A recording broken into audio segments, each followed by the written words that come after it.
Para sa aking 2024 self, ang galing mo. Ang galing mo kasi nalabanan mo yung hiya na you can work around your anxiety. I'm so proud of you. And then for 2025, I think it's going to be your best year yet. So God bless you. Message ko sa sarili ko para sa 2025 is alagaan ng sarili para mas maalagaan ng pamilya. So, yun. Yun yung message ko sa sarili ko. At syempre, I need to work hard. Syempre, I have a son now who turned 1 year old. No? So, kaya yun, I need to work harder, of course, to take care of them. So, yeah, so that's my message to myself. 2024 message ko para sa aking sarili, you did well. And 2025,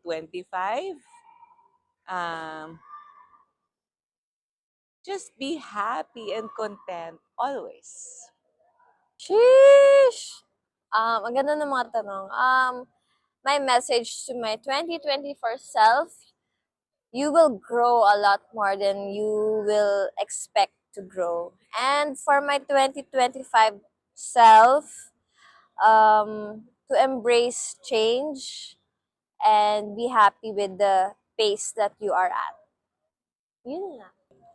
Wow! To my 2024 self, thank you kasi you fought for yourself for a lot of times. Mas pinili mong manalo kahit maliit kesa naman matalo. Thank you dahil thank you dahil sana marami kang napasayang tao. Message ko sa'yo, sana marami kang napasayang tao kasi yun naman ang isa sa mga pinaka-importante. Ngayon, next year, keep trying to win yourself. Yun ang isa sa mga pinaka-importante. Wag mong hayaan matalo ka ng sarili mo. Hindi, yun ang pinaka-importante. Always win for yourself. Do it for yourself. Diba? Para meron kang win for yourself and win for the people you love din. Yun lang. Just win. Kaya mo yan. 2025, Bryce.